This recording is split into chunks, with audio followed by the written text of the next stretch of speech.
All right. So, lords and ladies, boys and girls, friends and enemies, we are here once again with author Nat Cassidy, who I'm not going to do the 3 hour intro for this time around. Learn I my had to lesson. stop.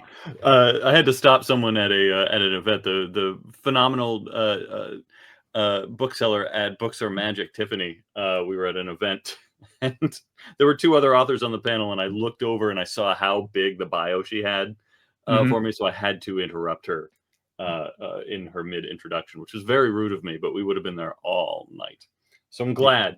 I'm glad you won't. Or, the short version, actor, musician, and author. So, Works for the me. short and sweet version. All right. You have been on here before, so I'm going to try to not give you all the exact same questions, mix it up a little bit. First one that I'm currently asking everybody now: what is your supervillain origin story? My supervillain origin story. Let's see. I was exposed to gamma radiation in a lab accident, and at the same time, I was bitten by a spider.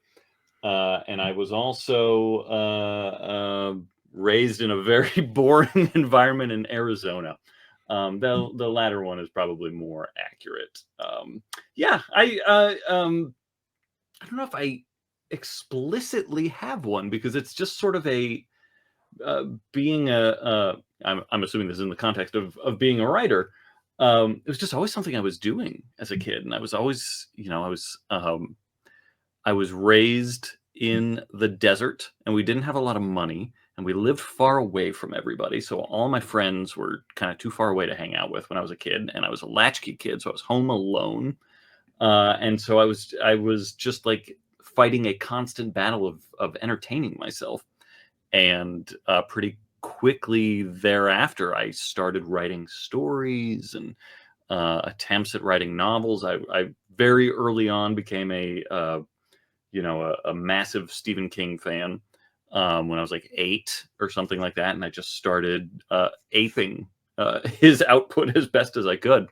And it had just always been a thing that I was drawn to do. I guess the only other thing that competes with that is that I was also a very precocious little child actor around the same time. I started acting when I was like 6 years old, and similarly, I was just like obsessed with storytelling, and I was obsessed with performing and conveying sort of make believe to other people. And yeah, so it's a challenging thing to have an origin story for when I literally have no memory of a time when I wasn't engaged in it as a sort of uh, uh, desperate defense against dealing with reality. I thought you were going to say against boredom for a moment there. It's The defense against six of boredom. one, half dozen of the other. It's this, life could be very boring, and it was not something I was prepared to deal with. Oh yeah, no, and I get it. For those who don't know, Nat and I both at different times, obviously, grew up in the Phoenix area.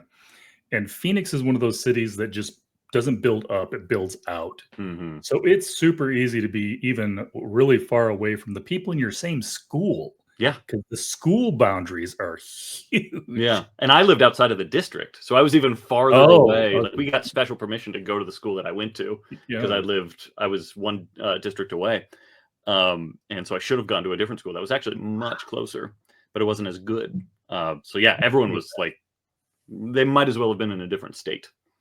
Yep, totally. And once upon a time, Phoenix did have those areas though too that were not filled in yet. I mean, I told you I went to Paradise Valley, but when I lived there in the late '80s, Yeah. we had a trailer home park, Uh-huh. and the only closest thing there was a 7-Eleven on the corner. If you go to that same place now, it's surrounded by malls and everything else. But growing up, there was nothing to do. So I Not at all. forgot we had this in common. Paradise Valley was the high school I grew up next to. So I grew up on Mhm. 32nd and Bell, Yep. and we were literally like, by that point, I the way I describe it is we weren't on the wrong side of the tracks, but we were basically on the tracks because on like the other side of 32nd and Bell was that nothingness that you were describing. Mhm. Like we had we had our like strip mall, and we had our movie theater, and a used bookstore that was kind of an oasis for me. And then on the other side, it was just like nothing. It was like a used car lot and trails, the leather shop trails, and like, a couple of things like that. So it was like, I know exactly what you speak, because that was it. Like there was just nothing but desert and like lots that were being sold at some point. Yep. And for a good chunk of my adolescence too in high school, this will be very fascinating for anyone who doesn't know the area. But the 51 highway was being built while I was going to high school, so that Mhm. entire intersection was just construction and impossible to navigate. So people couldn't even like drop me off comfortably, and I would just have to like walk down Yeah. either 32nd or Bell, and just the nothingness, in the 115-degree nothingness. Oh, yeah, yeah. I walked home from school one time, and that was actually a 6-mile walk, Oof, and I was in district. oof, My car had broken down, and it was my senior year, I had, like, a half day. oof. It's like, I can either sit around here for 4 hours, Uh huh. or I can just start walking. So, Yeah. I'm not sure I beat the bus home by much, to be honest with you. It's a Yeah. long, boring Yeah. but I yeah. used to have to take the city bus to get to high school, and I would have to wake up at like 4 in the morning and then go sit at the bus stop because it came once an hour, and it was like a different time every hour, and you just had to catch the one that showed up. Not the best metro transit at the time. At least it was the coolest part of the day, I'll give it that It much. was. Oh It my was goodness. nice and cold. Alright. So, let me ask you a question for people who are interested in Nat Cassidy, outside of necessarily being an author, but also as an author. What does a day in your life look like? Oh, that's a good question. I mean, it's interesting because it's kind of in flux at the moment. I've been uh, I left after 15 plus years at one particular job, but also just like having a day job my entire life. I've never not had a day job, but at the beginning of this year, I left it so I could just start writing full time. And then my wife wound up having some really bad medical complications and surgery, and then complications after the surgery. And we were like living in the hospital for a month for basically all of February. And I've been, caretaking her while she gets better, which she's doing much much better. But it basically means I quit my job to write full time at the beginning of this year, and I've barely been able to write like a word all year. So it's not the most accurate depiction of what a day in the life is usually like. But in theory, I usually wake up and I still have that habit of waking up before dawn to catch the city bus, as it were, even though I am not a morning person at all. I hate it, but I'll wake up usually around like 6 or something like that, and I will mainline coffee for basically all of the AM hours, and I'll try and like write from like 6 to like 9. Then currently, then I'll like help my wife with whatever she needs and stuff like that, and get her food and get her ready for the day.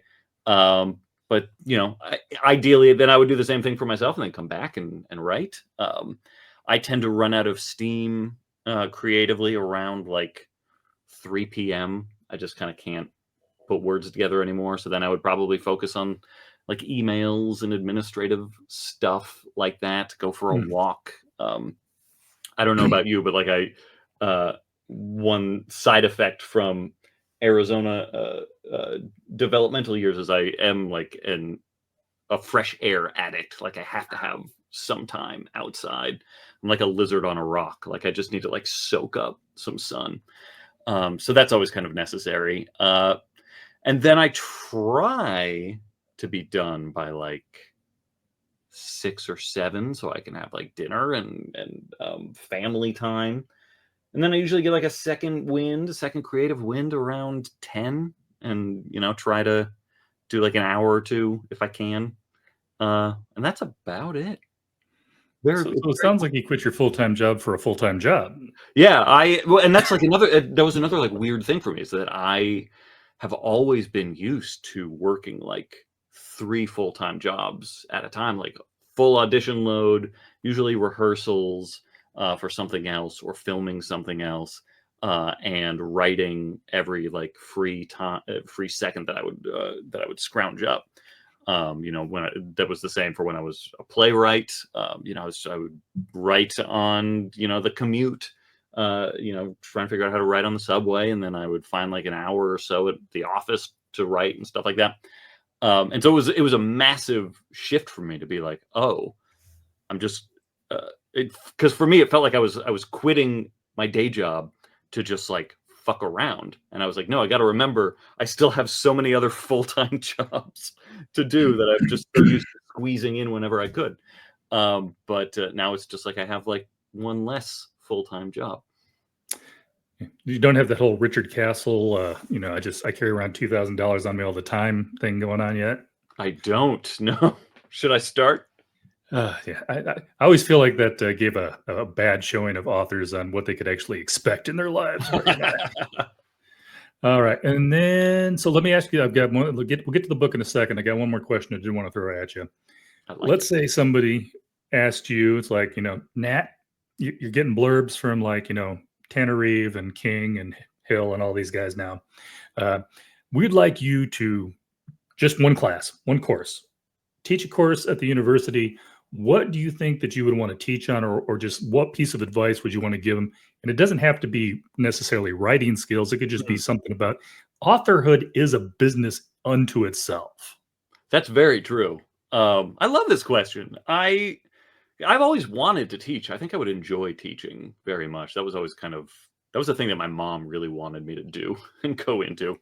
And weirdly enough, when I first moved to New York, I moved without really any money other than like a very small, like almost stipend, tiny little scholarship that my university was able to give me. And then so for work, I had to find a job really quick, and I was going to do SAT test prep. Like I moved here, and then like the next day I had like a training session at Kaplan.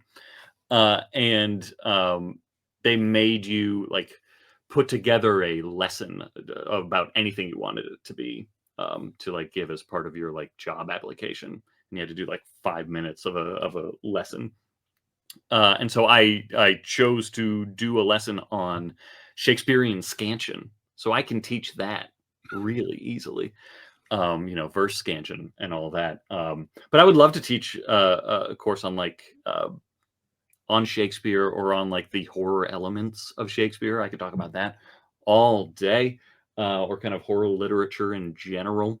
I don't know if I'm the best person to speak on like the business of being an author, because I feel like every day I am constantly realizing there's more I need to be doing or should be doing. I would love to take a class on the business of being an author. But yeah, I would enjoy. I really enjoy like reading my friends' work and giving notes and stuff like that, and receiving notes and stuff like that. And I really enjoy like giving acting lessons, and one of the other things that I do a fair amount of is direct, and I love looking at directing not as a dictatorial sort of enterprise, but as like all right, let's make this thing together, and let's kind of like figure it out together, and like. It's my job as the director to be the audience surrogate, essentially, but, usually with an artistic point of view, of course, but to also just like talk about how things are landing for someone who's not in the production itself. So like, I love that dynamic for teaching as well, of just like, let's figure this thing out. I don't know if I'd be really good at like, education under like college level, because I don't really know, it would have to be that kind of like Socratic sort of dialogue together, and I don't know if that's necessarily the most productive way to like teach arithmetic, but maybe. I don't know. I've never tried it, so I'll teach anything. You give me a lesson plan. Who knows? All right. So I had a lot of questions as I was reading your book, but then I read your afterword, and I don't have any questions because you answered most of them. However, that would make for a really short interview. So I'm probably going to ask you some questions I already know the answer to. But this book, and again, I kind of popped this up teasingly because you had actually mentioned Stephen King at the time. But, he's already come out terrific, published, sink your teeth into a classic. Stephen King calling it a classic.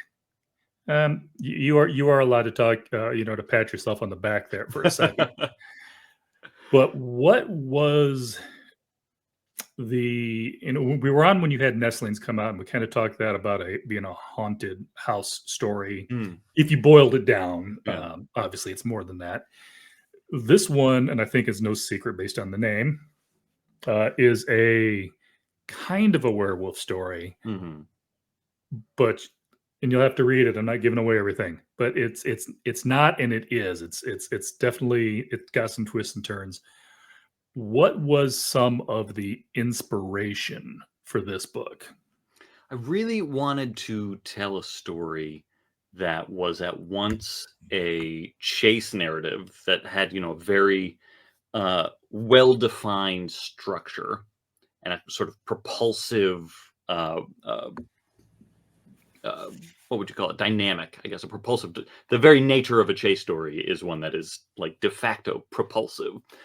Because it's so primal and simple, like thing chasing you, gotta run, get away.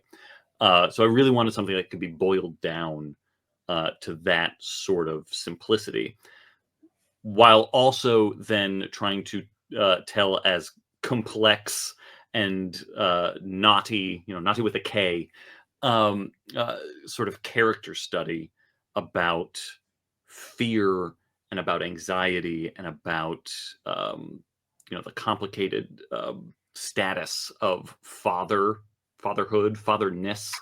The relationship between father and child, and between child and father. So I really wanted it to be something that could at once be very aerodynamic and streamlined, but also leave room for these moments of, for lack of a better word, because this sounds very up my own ass, and I don't mean it this way, but like profundity. I wanted there to be some depth to it. And so, like, one of the big influences that I was specifically drawing on, I could easily go into the many Stephen King books that that helped inspire that, because I think those are exemplars of this, like Firestarter, like Rose Madder. Those were very much influences, but like the biggest influence that that really instructed me and helped me see what I was trying to do was Terminator 2, which is, just like a perfect action movie. I adore that movie, just on a technical level, on a thrills level. It's just such a great, sort of simple story of a killer robot chases a boy who will save the future and is saved by another killer robot. But the movie also makes so much space for these, investigations of what it means to be a mother, what it means to survive trauma. With Sarah Connor carrying over all of the heaviness from the first movie, and her relationship with her son is so fraught and complicated. And also, like, is fate immutable? Are there things we can do to change the course of history that we know is going to happen? Are we our future mistakes, in the case of Miles Dyson, and even in the case of the Terminator himself, who, like, it sucks that this is kind of always going to be spoiled, especially if you watch this interview. But like, Arnold Schwarzenegger as the good guy in that movie was itself just like such a narrative coup. He was the bad guy in the first one. There's even like some fake outs early on that he's still the bad guy in the second one, and he's not. Like, there's so many rich thematic things going on in that movie. Can a machine learn what it's like to be human? Even and is humanity doomed necessarily? So I just really, I loved that a story could be a genre vehicle and a just like a thrill a minute sort of spectacle, but also leave so much room to have you never stop thinking about the questions it's bringing up, and that it's not like a bonus. It's as important to the experience as a semi truck crashing through the overpass of the LA reservoir and things like that. Like it's great. Nice. All right. And by the way, unlike your book, I feel like Terminator is probably past the spoiler alert section of I hope its so. shelf life. I think we're Yeah. fine on that. It was 1992, people. Come on. Yeah, yeah. If somebody's watching this going, man, I was going to watch that tomorrow, they're lying. It was not going to happen. Also, it's worth it, even if that's all spoiled. Yeah. I do have to say there's a couple, and again, I'm going to avoid spoilers like the plague. I always do on something like this, especially since your book isn't out yet.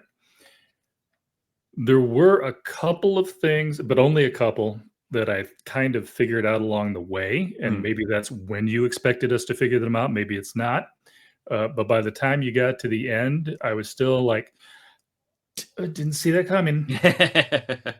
I see where you hinted at certain things and you foreshadowed them, and I can connect the dots easily, but I did not see the dots on the way. And I think, to be honest, that is probably a perfect way to write a story.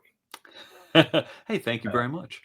Also- yeah, I mean, there are several twists, and I think that comports with kind of what I was hoping for. Like, there are a couple of twists that are very like lowercase t, like, you know, if you see this coming, that's fine. Like, it's not meant to be just like a mind-blowing reveal or something like that. Like, they're very clearly hinted at from the beginning, but then ultimately where the story wraps up is something that hopefully you don't see coming, but feels inevitable by the end. I think this is non-spoiler enough if I word this way. I figured out the werewolf origin pretty early on. Yeah. I did not figure out the bat origin until after it was already being explained to me. Like halfway through the explanation part, I'm like, wait a second. Oh, yeah, you got that one. That one went right by me. Very, very well done. Hey, thank also, if anybody, I always say this for like all of the book clubs out there, because I know book clubs kind of hover at that 300-page mark. This is under 300 pages. So if you want a horror story for your book club, this is going to be right up your alley. It's true. It moves fast too. It does. I'll be honest with you. Not to toot my own horn, I've just been overly busy. This time last week, it's not out yet either, but I had Schwab on, B. Schwab. Well, that's amazing. So I have been reading, and my last couple books I had to read were like 500 plus pages. Yeah. So I finished up your book today, but I really only got to put 2 days into it. Yeah. And I read over half of it today. So, 150 pages minimum. And it just went right through it. It's like, it was an easy read. That's, again, I always tell people that's not a bad thing. Some people think they want to, I was like, if the book doesn't make me pull out the thesaurus or the dictionary, I don't want anything to do with it. But yeah, but it drew you along as to the fact that I'm looking up and I was like, I'm like getting like 10 pages away and I'm like, oh, some time has gone by. But yeah, absolutely love this one. And again, I'm not going to argue with Stephen King, who said it's an instant classic. I don't have the review up yet. Obviously, I just finished today. I don't think it's going to be a surprise for anybody. It is 5 stars. Thank you. That's all it is. I literally couldn't find anything bad to say about the book. Usually you can find a chink or something. It's like, I like the book, but maybe it was a little too long. Well, that didn't happen. Maybe I didn't like a specific character, but even the characters, every single one of the characters in this book had a purpose. Yeah, thank you. Yeah. I also love, some people, you might be crazy about this. I also love the fact that there are certain things that are just simply not explained. And I think that is 100% acceptable in a horror story. I agree. There's got to be like a little bit of mystery to, at least around the margins of things. Yeah. Otherwise it's just like an instruction manual. Yeah. Let's not be giving anybody ideas on how to do some of the stuff you brought up. Yeah, that's true. Now, obviously, and maybe I kind of breezed through the afterword. I did see some of the stuff about like your dad and things like that. Anybody who's reading the book, read the afterword. The dads in this book are not the dads that he grew up with. That doesn't mean there might be inspiration here or there, but It's not him. But where did Cookie come from? And also, by the way, Cookie and Uncle Pepsi, were you really, really hungry when you were writing this book? Always. I don't have a day job anymore. I'm It's starving. true. I'm starving. Please feed me by buying this book, please. Exactly. But what was the inspiration for Cookie? Cookie. It's funny. Cookie in part came from a real person. For those who haven't read the book yet, Cookie is our main character's mom, and she's a very sassy, kind of fun, eternally young sort of stage mom, kind of, but like the good version of a stage mom. Mhm. Very supportive, very much believing in her daughter. Jess is our protagonist, who's a sometimes struggling actor in LA. Um, and Cookie just loves her kid. She's a huge fan of her kid and thinks her kid is fun and a hoot, and they like to go out and party together. And she's just like an eternally young, sort of supportive maternal figure. So she came from two places. One was a friend of mine from college who's a uh, actually like quite a successful actor and is just a delight. And she's incredibly funny. She does a ton of like improv and stuff like that. She's no real relation to Jess, but she has a mom named Sugar, who is a frequent character on her Instagram and stuff like that. And I just like see them hanging out all the time, and I just love that dynamic so much that I was like, I'm gonna echo that a little bit because that is delightful. And she just seems like a super cool person to hang out with. And so I just couldn't get that dynamic out of my head. I also I wanted to tell a sort of stage mom dynamic, but like the healthier side of it, because this isn't a book about toxic motherhood the way like nestlings could be.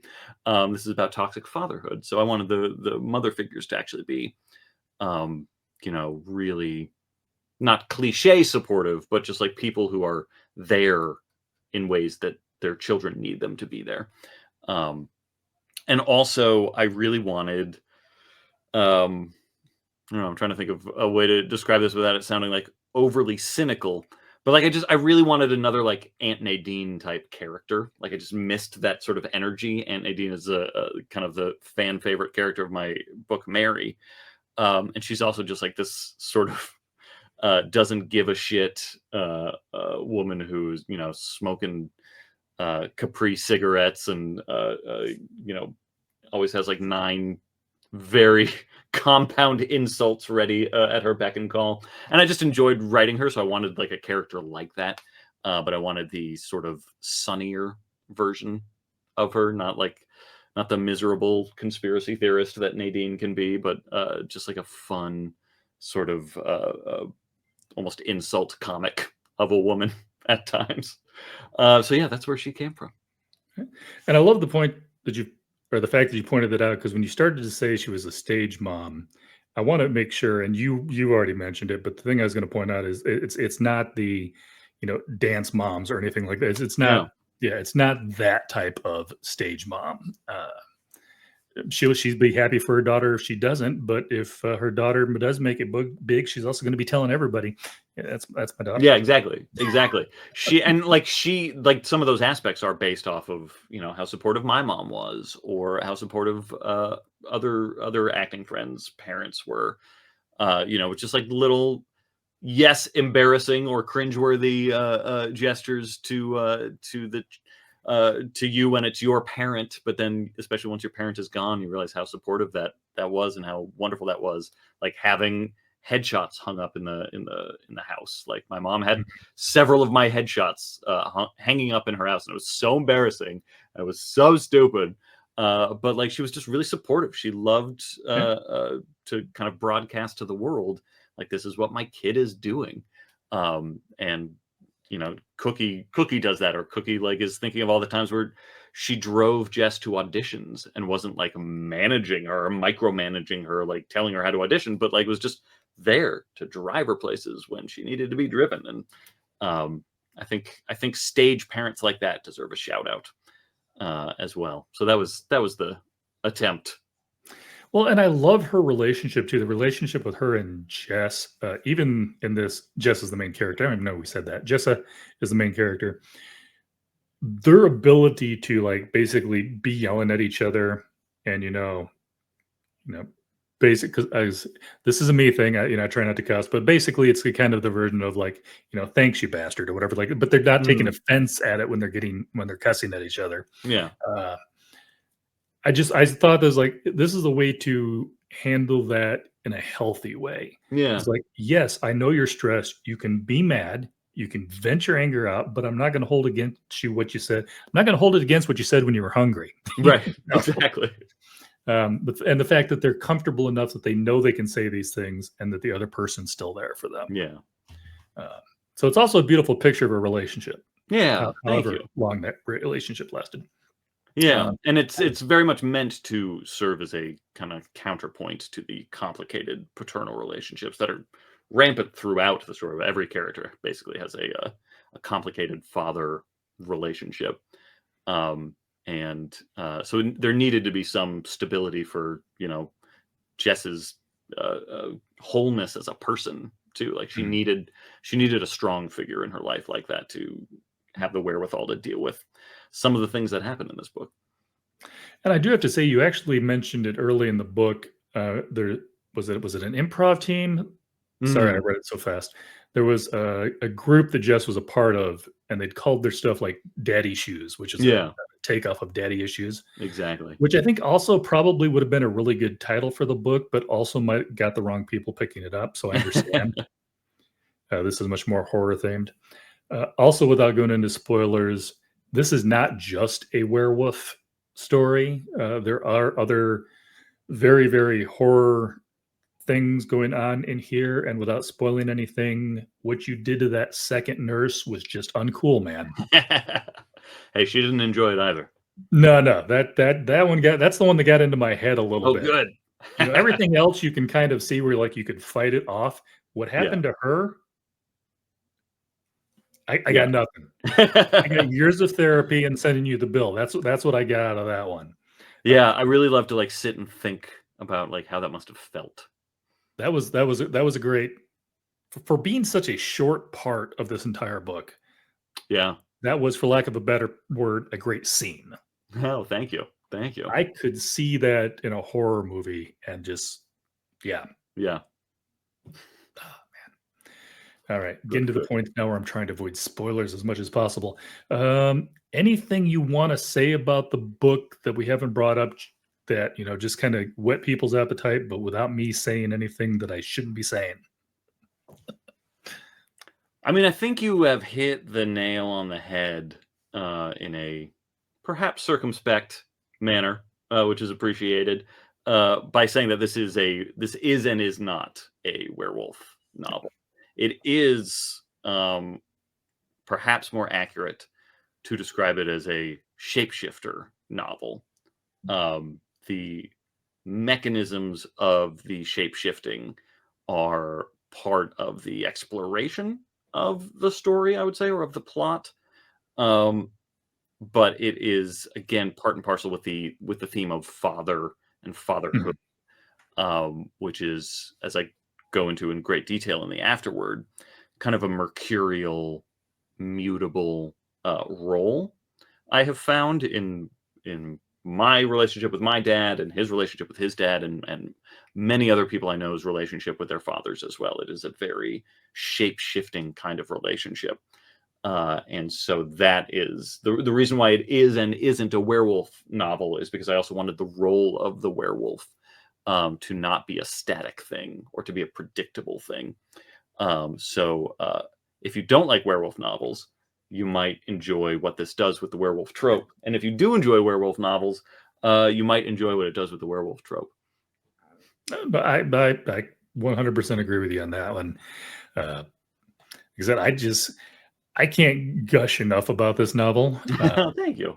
Yeah, have a little too much cussing for me to give it to my mom, but so do It most books. it at least it warns people right off the bat with the first part of the Oh, book yes, in I love giant your letters. it's almost like yeah, I've got a trigger warning for trigger warnings. Uh-huh. It's coming up. That part was hilarious. I love that. That was right off the bat, and I'm just reading through that list, and then how you described it at the end. I'm like, okay, yep, Nat's still got a sense of humor. I sure hope so. Oh my goodness. By the way, also, this isn't a spoiler thing either. The ending of this book, I love the way you ended it. This book very much hints that there may or may not be more coming up, but I also would actually not want to read a sequel to it because B, I don't know what you do with a sequel. Yeah. Uh, but also the fact that it comes back to the fact that I also think this is the best ending of this story. Thank you. Yeah.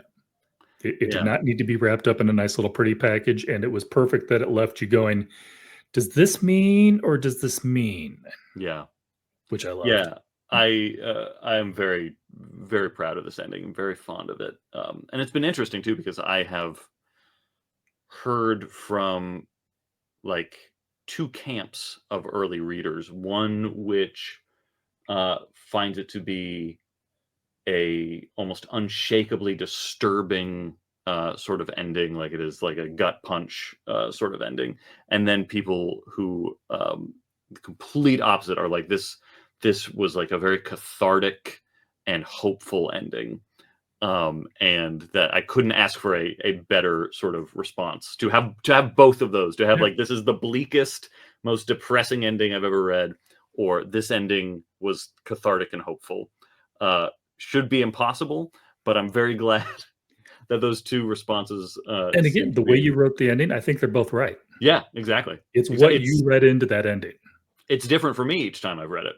Like I think I wrote it from a more nihilistic place, and then in the rewrites, kind of found ways to, depending on the way you hold it up to the light, to Mhm. see something different. Again, with that sort of shapeshifty sort of feeling. It's like, what's that movie where the coin's spinning at the end? It's like, is it going to Yeah, fall? Anyhow. yeah, exactly. All right. So I love Nestlings. I love this one better. If that says anything, definitely. I'm going to do a review. Actually, I already did a review for it. I just haven't put it out yet because I was having you on. And then, yeah, it's everywhere I put it out. I'm telling people to read this. There will be a book review video up for it as well. Also telling people to read this. Glad that you didn't drop it on, Halloween this time. So Hmm. it's got time to be got picked up there. Um, but yeah, if anybody who has a horror themed like book club or is just a horror fan in general should be picking this book up. This has got to make it into your list. That's all I'm Thank saying. you. And I'm not, Nat is already on the channel. I don't have to say these things. It's true. But I you should will have to listen say to though that this video is not sponsored by Good and Plenty. it. That is Which a you shame because understand if you read the book. I can eat that by the bucketful. So if you do get a sponsorship, I Yeah, would but like a cut of the proceeds. Santos, however, though, I don't think felt the same. Hey, I think he's learning to enjoy it. You know. He's learning to not hate it. I don't know if he's Yeah, learning to enjoy it. yeah. Well, got to begin somewhere to have that arc, right? Yeah, but I just love some of the descriptions of that, and I'm like, huh. I'm not sure those guys are pulling up to your door with a pile of sponsorship money Man, just I yet. messed up. I messed up then. I there's a character who introduces Good and Plenty's Yes. to this character named Santos, and he describes them as accurately that there is crushed up beetle carapaces Mm. that help make the dye, the pink dye. And he says, I don't know why, but that always makes me crave them even more. And I'm the same way. Like every time I hear that factoid, it should be disgusting. And I'm just like, man, I really want some Good and Plenty right now. I really want to Well, let's feel that face it. There's crunch. people that spend way too much money for coffee because it went through a cat's butt. So Yeah, hey, that's true. That's true. And I love coffee, but I'm not there yet. yeah, I'm not looking out for that one. I can't guarantee I've never actually. I could probably guarantee I haven't had it because it's probably the most expensive. Yeah, I would hope you would know. I'm just hoping whoever's got that job is making at least minimum wage wherever they're at. Yeah, I hope they get gloves at some point. Yeah. I hope you replace these strainers every batch. That's all I'm saying. Okay, so let's go ahead. We've talked about everything I think we can talk about on a 300-page book without giving something away because I'm so close on a couple of things, and I keep it like go to say something. I'm like, nope, don't say Yeah. that. So wrapping it up, what are you reading right now? If you're reading anything at all, I know you've been super busy. Oh man, what am I reading? I don't know why my mind always goes blank when I'm asked that question. I am As long as the currently back of your neck doesn't start itching. yeah, right. Stop right there though. Yep. Uh, it's a hard book to talk about. I feel your pain. Um, let's see. I am listening to the audiobook of Stephen Graham Jones's newest, The Buffalo Hunter Hunter, which Mhm. is phenomenal. It is one of the best audiobooks I've heard in a long time. So I should mention is When the Wolf Comes Home. That also has a phenomenal audiobook. That if people like audiobooks, they should definitely check out both of them. I'm rereading The Dead Zone for the I don't know, seventh time, and just finished rereading Needful Things for like the fifth time or something like that. Those are both in preparation for the book that I'm currently writing, which are take influence from both of those books. I just finished Brian Macaulay's newest, Breathe In, Bleed Out, which is a total delight. I am reading Haley Piper's new short story collection, which is Teenage Girls Can Be Demons Too, I believe is the title. That does sound familiar. I think I've heard that. Yeah, which is also fantastic. I'm a huge Haley. It's a great title, if nothing It's else. great. It's a great cover too. I love the cover with the title. Um, what else? What And else? you're as bad as I am. What are you reading? Well, let me tell you what 5 books I'm currently in the middle of somewhere. Yeah, because I will have the books that I'm reading in hard copy, which are usually like arcs that have been sent to me, and then I'll have the books that I'm listening to, which is usually like one fiction and then like two, three nonfiction. Um, I'm rereading Timothy Egan's Worst Hard Time, his phenomenal book on the Dust Bowl, and I'm finally getting around to reading Say Nothing by Patrick Radden Keefe, all about the Troubles, which is also fantastic. And then there are the books on my Kindle, which I read like when I'm going to sleep because it has its own little nightlight. Um, and so those are different too. Mhm. So yeah, it depends on the medium. And because of that, it takes me a long time to read anything. Yep, trust me, I'm the same way. It's like that was my physical book up Yeah. until today. I've got a book on Kindle for my PC that I Mm, can just kinda have up and read, like, on breaks or stuff without having to go get anything. I've got the book that's currently up on my Kindle. yeah. And then, like, I've got Chirp, Libro, and Audible all on my phone, Yeah. and I just rotate through those and listen to I mean, it's a lot of times just, like, the ARCs, I've got the advanced listening copies, Yeah. but also, like, I'm doing a total reread of, The Butcher, the Dresden novels. I've Uh, never read those. I've always wanted to I read just those. decided it's the only series of his that I haven't read everything of, Yeah. and, like, book 19 or something is supposed to come out this year, and I'm like, "You know what? I'm gonna listen to the whole thing." I've Nice. never done it, so Yeah. I Oh, finally that caught reminds me. what I left read, so Yeah, that's good to know. Maybe you'll inspire me to do that. Because that reminds me, I need to get back to reading Dark Tower 3 for my ah, for the deep dive that I'm doing with Neil and Chris Panettiere at Talking Scared. So I also need to be reading Dark Tower 3 for the umpteenth time. sorry to remind you about homework. That's fine. I probably needed it. Alright. Anything before I get to the last 2, anything we haven't talked about that you wanted to mention? I mean, it couldn't be about this book, could be about something else. I should also add that I am very excited and honored to have a story in the upcoming Stand anthology. That Oh, I is, think I saw something about that. yeah, it's just this landmark anthology that's going to be phenomenal of stories that exist in the universe of Stephen King's The Stand. It's the first ever anthology that has kind of been granted that authorial permission to play in his sandbox. And it is like when I saw the table of contents of all the other contributors, I almost started weeping. I was so honored to be a part of it. It really is just like a who's who of some of the biggest and best horror writers of this generation and the previous generation and the generation before that. It's just a really amazing collection of authors. It's going to be 840 something pages, so it's huge. It really befits The Stand as It's still a not as long as The Stand. yeah, it's maybe as long as like the expurgated original publication, but even then it might be a little shorter. Um, but it's gonna be phenomenal. That's another book that I actually am slowly reading on my Kindle because I haven't read other people's stories yet. And I'm also going on tour for this book for When the Wolf Comes Home. So the tour dates are starting to be shared on social media. So if anyone wants to see, where I might be, it's gonna be like Pennsylvania and New Jersey and New York City, and then I'll be going to Phoenix. I'll be going back to Phoenix for the first time for a book event, which will be really fun, and LA and San Diego and Portland, Oregon, and then a few places in between. Hopefully, that'll be announced soon. So, if you would like to, see me talk about this book in person, I might bring my guitar to some events for some fun things, and there'll be signings and all that stuff with some.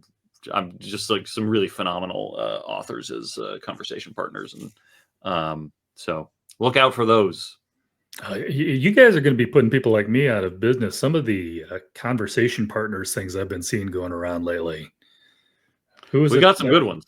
I saw one the other day, and I can't remember. Oh, I think the Abercrombie tour is like, man, I'd like to have half the people on the Yeah, Abercrombie tour on my podcast, much less Abercrombie. you just Jeez. got to follow that tour like a deadhead and see Ah, who you can peel off. Is it just like hand up cards? Call me, call me, call me. All right. Curiosity question. You going to Poison Pen or something else on Poison Phoenix? Pen, yeah, It is Poison Pen. Okay. yeah, very excited. They usually get the stuff, but I still always, and I know they have everybody, but I always think of them as a mystery bookstore. Right. And but yeah, I've seen almost everybody out there. Yeah. All right, and then I'm probably gonna. Another question I usually ask these days is, do you have a secret talent or something you want to talk about it?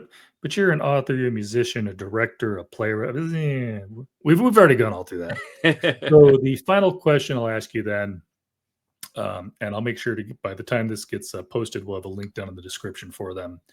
Shout out to a brick and mortar bookstore near you, or just one you want to say something nice about. Oh, I love that. The challenge will be to only shout out one, and I don't think I will. I will shout out multiple. Not Um, everybody just shouts out one. yeah, because they're too great. I'm really excited about this tour in part because like I get to go to some of my favorite bookstores like Doylestown Bookshop in Pennsylvania.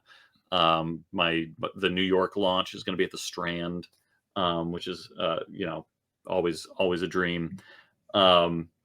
I used to work at a brick and mortar bookstore. I was a manager at Shakespeare and Company in downtown in the Village in New York, and that has long since closed. There are a couple other Shakespeare and Companies in Manhattan, but the Hunter College location is closing down like as of this week. So shout out to Shakespeare and Company too. There's only like one location left, so people should go visit Shakespeare and Companies whenever they're in Manhattan. Very excited for Poison Pen. I wish I could do an event at Bookman's in Tucson. I love Bookman's. There just wasn't time for a Tucson date. And Changing Hands is also great in Arizona. I get to do a Powell's event, which I'm really excited about. I've always wanted to do a Powell's event. Bookstores are great. I love bookstores. Oh, you know what? The final one I will shout out, just because we were talking about Paradise Valley. Paradise Valley, the area, not Paradise Valley, the weird, rich community, but Paradise Valley, the district. When I was growing up on 32nd Street and Bell in North Phoenix, there was a used bookstore that I still have some books from it on my shelves. It was where I got my foundational horror books. They had a great horror section, just with like the little mass markets, and it was, all the same books you would imagine at a great used bookstore in the 90s for the horror section. And that was like really where I got I got the meat of the genre, and it was a bookstore with just the most exquisite used bookstore name imaginable, called the Tattered Page. Oh yeah. Yeah, I missed that store. That store was right next door to a used CD store, which was the first job I ever had as a teenager. That place was called CDGB's, and it was just like postered wall to wall and like Zappa posters. And that was just like the most ideal first job a teenager could ever have. But the Tattered Page was a beautiful brick and mortar bookstore that I miss every day. Man, I'm starting to hate your hair. Every time you say something like that, I forget that you're closer to my age than I think.